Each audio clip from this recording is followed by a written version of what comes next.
Bank ये preferred आपका chart है इस वक्त। बाकी बैंक्स पर आपको मोटा मोटी सुशील जी का व्यू मालूम चल गया। सुशील जी, एक स्टॉक पे आपसे मेरी बात हुई थी कुछ दिनों पहले, मेरे ख्याल से 4-5 इंटरेक्शन पहले, यानी मोटा मोटी लगभग 1.5-2 महीने पहले।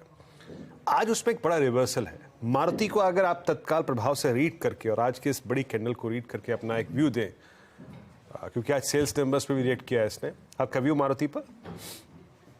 देखिए, मारुति का जो चार्ट है ना, उस पे दो किस्म के लोग पैसे कमा सकते हैं। एक या तो जिनके पास लॉन्ग टर्म व्यू है, और या फिर जो बिल्कुल जॉबर बन के काम कर सके। क्योंकि मारुति की चार्ट के अंदर में जितनी भी तेजी नीचे से अभी तक बनी है, माफ कीजिएगा, मैं जार्गन को यहाँ अवॉइड नहीं कर पाऊंगा, ये बुल मार्केट स्ट्रक्चर नहीं है।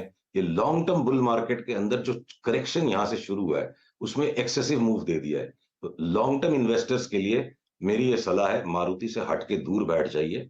आपको बात आश्चर्यचकित करने वाली लगेगी, पर 7,000 में आपको दोबारा लेने मिलेगा, ऐसी ये चार्ट कहती है। जिसके बाद 12, 13, 14,000 की चाल आएगी। और शॉर्ट टर्म ट्रेडिंग में इतना ओवर डिस्ट्रीब्यूटेड स्टॉक है कि हम अपने निवेशकों को इसमें बार बार बेच बेच के लेने की सलाह देते हैं। यहां बेचा, यहां टेक प्रॉफिट कर लिया, वापस सेल सिग्नल आ गया। हो सकता है कि एक बार 9,600 तक जाए, फिर वापस बाकी बाजार के साथ कोई दोबारा नए हाई को रीटेस्ट करा दे। तो यहाँ शॉर्ट टर्म में हम इसको लेकर के ट्रेडिंग करेंगे ही नहीं, बीच बीच में हम बेच के करेंगे।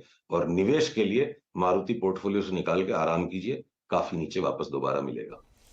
अच्छा, नैस्डैक में आपने कहा कि बाय सिग्नल आ गया है, तो फिर वो इन्फोसिस की शॉर्ट ट्रेड में क्या करें फिर सुशील, जो आपने पिछली बार बोली थी? देखिए, नैस्डैक में बहुत अलग किस्म के आईटी स्टॉक्स है, और हमारे जो देशी आईटी मेजर्स हैं, इनका व्यापार भी और इनकी चार्ट भी बिल्कुल अलग ही है। तो इन्फोसिस की चार्ट ये आपके सामने आ गई। ये जो अप ट्रेंड लाइन यहाँ थी, जो टूटी, यहां से हमने जो शॉर्ट किया, अब उसको टेक प्रॉफिट करने का समय आ गया।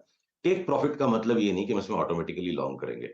जो शॉर्ट है उसको काट के यहाँ पे आप पोजीशन को जीरो करेंगे जैसे सिग्नल आएगा, और उसके बाद हम इंतजार करेंगे इसको रीबाउंड में वापस बेचने का। ये नैस्डैक से भी अपने इंडियन स्टॉक्स थोड़े आउट ऑफ फेस चलते हैं। तो इन्फोसिस, टीसीएस, विप्रो में सबसे ज्यादा वीकनेस अब इन्फोसिस में दिखती है। तो पहले हम इन्फोसिस में वापस शॉर्ट पोजीशन बनाएंगे एक बार मुनाफा खाने के बाद। 3, 4, 5 दिन बाद फिर अगर हमें भाव मिल जाएगा 1480 के आसपास, अभी 1420 है, तो हम वापस शॉर्ट करेंगे, लेंगे नहीं इसको हम। सुशील, सिल्वर में क्या करें? अब सिल्वर में बहुत बड़ी डिक्लाइन आज। राइट, तो जो गोल्ड सिल्वर में अपना ओरिजिनल व्यू था कि दिवाली तक बने रहो, वो चीज पे से एक बार जब डिग गए यहाँ से, हम यहाँ से डिग गए कि एक बार काट लो इसको, तो कट गया। अब हम नहीं दोबारा शॉर्ट कर पाए। तो 2-1 दिन और देखना चाहिए। यहाँ पे तो इतना जो कोलैप्स हो गया, तो यहाँ बेच के कोई फायदा नहीं है, यहाँ फंस जाएंगे वॉलेटिलिटी में।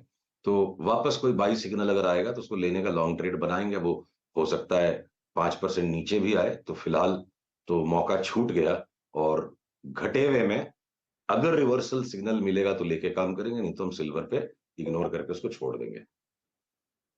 चलिए, तो एफएनओ में क्या इंटरेस्टिंग बेट्स होंगी अब आपकी सुशील? कोई फ्रेश आइडियाज? देखिए, ये चार्ट अगर दिख पा रही है स्क्रीन पे, मैं नहीं देख पा रहा आपके स्क्रीन पे आ रही है कि नहीं, तो बीपीसीएल ने ट्रायंगुलर पैटर्न बना के जो एक ब्रेकआउट दे दिया है। अब ये है नॉइजी, और इस ब्रेकआउट के अंदर मुझे अगला पड़ाव इसका 390 दिखता है, और 390 को जब ये क्रॉस करेगा तो 440 लगता है। धैर्य की परीक्षा ले रही है बीपीसीएल की चार्ट। अगली चार्ट आपकी आ जाती है जीएनएफसी की। अगर अगर मैं आपके स्क्रीन पे ये दिखा पा रहा हूँ, तो जीएनएफसी ने भी जो है ना, ये ट्रायंगुलर पैटर्न से ब्रेकआउट करने के बाद एक ऊपर का मूव देके आज बस रीटेस्ट किया है। मुझे लगता है कि जीएनएफसी की चार्ट में बहुत बड़ी ऊपर की जगह 900 रुपए तक की चाल है, जिसको एफएनओ में भी होते हुए निवेश के अनुसार उस तरीके की रीजनेबल पोजीशन साइज को रख के काम करे। और आरती इंडस्ट्रीज में भी हमें इमीडिएट गेन्स के लिए कम से कम भी 490-500 वाला 700, 725 तक की चाल लगती है। तो केमिकल्स, ऑयल मार्केटिंग कंपनीज, और हो सकता है यूनाइटेड फॉस्फोरस में भी 1-2 दिन में कोई सिग्नल बने। फिलहाल अभी वहां कुछ नहीं है। ऑल राइट, हम फोकस करेंगे इस वक्त ऑयल मार्केटिंग कंपनीज पे और केमिकल कंपनीज पे। ओके सुशील, बहुत बहुत शुक्रिया आज हमारे साथ जुड़ने के लिए और हमसे बात करने के लिए।